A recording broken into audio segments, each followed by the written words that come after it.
ऐसा नाम जिसे हर कोई जानता है। एनडीएमसी के आरएमआर कर्मचारी पहुंचे जंतर मंतर, या तो वो होंगे पक्का या तो संघर्ष रहेगा जारी। सावधान रहे एनडीएमसी। ये कहना है कि हम दिसंबर से लगातार धरने पे बैठे हैं। कभी हमने बिल्डिंग के अंदर किया था, फिर हमने 1 नंबर गेट पे किया और जंतर मंतर पे चल रहा है हमारा काफ़ी टाइम से। बीच में हमारे साथ 23 यूनियन ने समर्थन किया था जब हमारी भीड़ बढ़ गई थी, तब 1500-2000 के आसपास हमारे कर्मचारी थे उस टाइम यहाँ पर। तो उन्होंने भीड़ का फ़ायदा उठाने की कोशिश की। वो सारी भीड़ में आगे घुस गए कि हम समर्थन कर रहे हैं और दोनों ऊपर हाथ उठा के कसम भी खाई कि हम बिल्कुल तन मन धन से साथ हैं। लेकिन अपने निजी कारणों की वजह से उन्होंने हमारा 30 मार्च को हमारा साथ छोड़ दिया।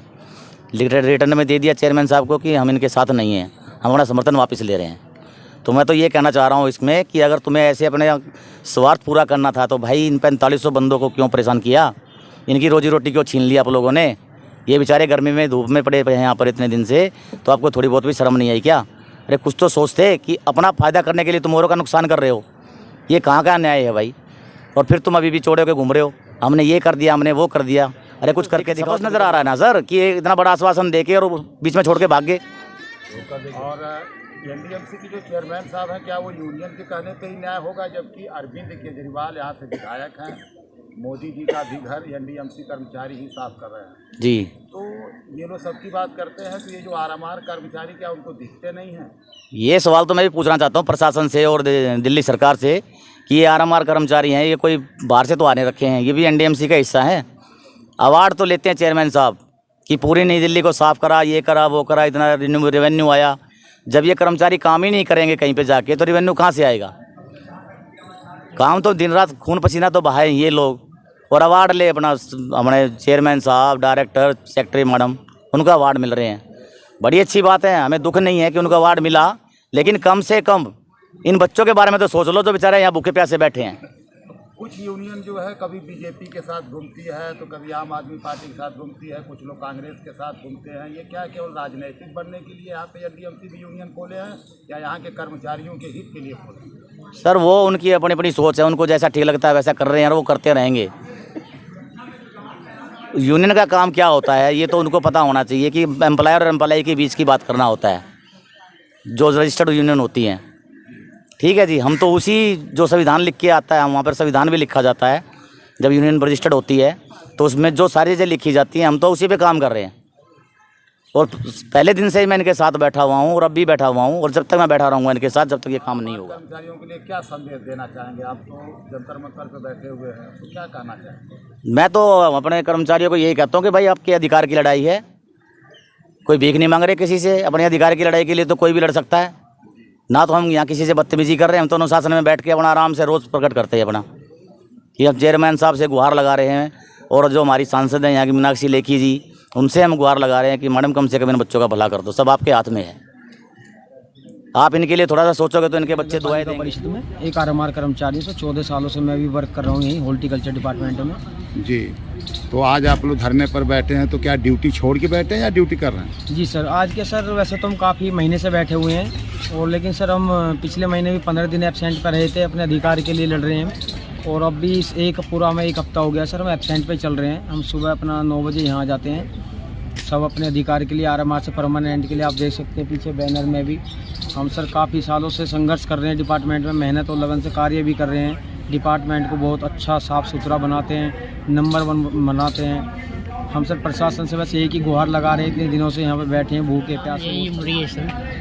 आरएमआर कर्मचारी हो आप? आरएमआर का कर्मचारी है। भाई घर आपका कैसे चल रहा है? आप लोग यहाँ छुट्टी पर बैठे हो, आपके पास कोई कैसे काम चलेगा जब आपकी कोई ड्यूटी नहीं? काम कैसे चल रहा है? उधार लेके चल रहा है, काम कैसे चलेगा उधार में? आरएमआर कर्मचारियों 4500 आरएमआर का कर्मचारी, जिसके साथ नगर पालिका परिषद निरंतर अत्याचार, अनाचार, दुराचार, जितने अत्याचार होते हैं, जितना एक्सप्लॉइटेशन हो रहा है पालिका परिषद की तरफ से, केवल और केवल आरएमआर के कर्मचारियों के साथ एक्सप्लॉइटेशन और इनका शोषण किया जा रहा है। नगर पालिका परिषद की पॉलिसी है 6 साल की।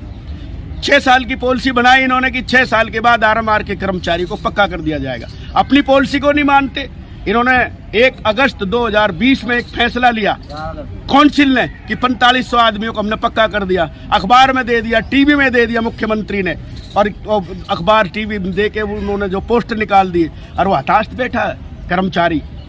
150-200 लोग जो है वो अपनी आत्महत्या कर ली, फांसी लगा के मर गए, क्योंकि इनकी सैलरी 12,500 रुपये, 12,500 रुपये में इनका पालन लालन पोषण बच्चों का नहीं होता। बच्चों की शिक्षा, बच्चों का लालन पालन, उनका दूध का पैसा, उनकी शिक्षा का पैसा, ये HRA इनका जो है, इनको जो है जो मेडिकल फैसिलिटी नहीं मिलती। इनका जो है किराए का मकान 8,000 रुपये में मिलता साहब, 12,000 रुपये में इनके साथ एक अत्याचार कर रहे हैं लोग, एक्सप्लॉइटेशन कर रहे हैं। 26 अक्टूबर 2016 का मैंने आपके चैनल को बार बार बताया है, हजारों की संख्या में बताया, 50,000 की संख्या में बताया है। 26 अक्टूबर 2000 का सुप्रीम कोर्ट का फैसला है, जजमेंट है, equal pay for equal work. कच्चे आदमी को पक्के आदमी की तरह सारी फैसिलिटी दी जाए और जितनी तनख्वाह पक्के आदमी को मिलती है उतनी RMR के कर्मचारियों को दी जाए। लेकिन इन्होंने कंटेम्प्ट ऑफ कोर्ट किया है, इन्होंने कोर्ट के आदेश को भी नहीं माना है, इतनी मनमानी कर रहे हैं। करोड़ों और अरबों रुपए यहाँ घूस खाई जाती है। नगर पालिका परिषद के जो डायरेक्टर आते हैं वो हमारे कर्मचारियों का ध्यान नहीं दिया जाता, क्योंकि आप ये देखिए कॉन्ट्रेक्चुअल एम्प्लॉइज के साथ इन्होंने उनको equal pay for equal work को दे दिया। हमने कहा था इनकी 50,000 रुपये तनख्वाह कर दो, इनको कैशलेस स्कीम दे दो, इनको मेडिकल सुविधा दे दो, उसके बाद आप पक्के कर देना। लेकिन होम मिनिस्ट्री, कभी लीगल मिनिस्ट्री की बात करते हैं, राजनीति करते हैं इनके साथ। मुख्यमंत्री महोदय कहते हमारे यहीं के मुख्यमंत्री है, इसी सीट से मुख्यमंत्री केजरीवाल जी, हमने उनको वोट दे के चुना, हमने उनको वोट दिया और आज हमारे साथ जो है वो राजनीति कर रहे हैं। मुख्यमंत्री जी कह रहे हैं कि वो हमने होम मिनिस्ट्री में फाइल भेज दी, जबकि प्रेजाइडिंग चेयर है चीफ मिनिस्टर, उनको पावर है, खुद वो इनको ऑफर लेटर दे सकते हैं कि भैया आप अपना ऑफर लेटर दो और मेडिकल कराओ। इनको पक्का नहीं कर रहे, राजनीति कर रहे हैं। इन लोगों को जो है इनका अनदेखी किए जा रहा है, हमारे अधिकारों का हनन हो रहा है। ज्यादा से ज्यादा RMR के कर्मचारियों के साथ अपनी आवाज मत उठाओ। कहाँ लिखा है बाबा साहब के संविधान में 14 नंबर जो है एक्ट के अंदर लिखा है बराबरी का अधिकार है, सबको अपनी आवाज उठाने का अधिकार है। वो लंच में आते, काम करते, हड़ताल नहीं कर रहे, कोई सरकारी काम में रुकावट नहीं डाल रहे, किसी का तोड़फोड़ नहीं कर रहे, अपनी आवाज उठा रहे हैं कि हमारे साथ अन्याय हो रहा है और हमें पक्का किया जाए। लेकिन हठधर्मी पक्का करने के बाद भी इनके आदेश नहीं दे रहे, अपने आप ही पक्का कर दिया। काउंसिल में रेजुलेशन, ऑटोनोमस बॉडी है NDMC, एक स्वायत्ता है, ऑटोनोमस बॉडी है। 300 करोड़ रुपया ताजमान सिंह होटल का लेने के लिए ऑटोनोमस बॉडी है और कर्मचारियों का हक देने के लिए, इनको पक्का करने के लिए ऑटोनोमस करते हैं। कभी दिल्ली गवर्नमेंट की बात करते हैं, कभी होम मिनिस्ट्री की बात करते हैं। जब होम मिनिस्टर ने और राष्ट्रपति ने मोहर लगा दी है काउंसिल पे कि भाई आपको पूरी पावर है, एम्पावर है काउंसिल, तो इनके साथ अत्याचार क्यों किया जा रहा है? NDMC की ईट से ईट बजा दी जाएगी। इनको पता नहीं है अभी हमारे बारे में। हम चाहेंगे ये खून पसीने की कमाई, नगर पालिका परिषद की जो बिल्डिंग है ये हमारे बाप ने और हमारे मजदूरों ने बनाई थी। हमारे खून पसीने की कमाई से बूटा सिंह का अंदर जो है इसके अंदर लगा हुआ है, जो एक स्वायत्ता का अधिकार था, उन्होंने बनाई है हमारी खून पसीने की बिल्डिंग में बैठ के AC में, और हमारा मजाक उड़ाया जा रहा दीनानाथ जी। इसलिए धन्यवाद आपका, इनको पक्का करने के लिए आपने हमारी आवाज को आगे तक उठाइएगा, PM में उठाइएगा, होम मिनिस्ट्री में उठाइएगा। आपने हमारा बहुत बार जो है आपने हमारा साथ दिया। ये बहुत गरीब है, इनकी बहुत तनख्वाह कम मिलती है, इनके साथ अन्याय हो रहा, अनजस्टिस हो रहा, आप इनकी आवाज को उठाने आए, आपका बहुत बहुत आभार, धन्यवाद।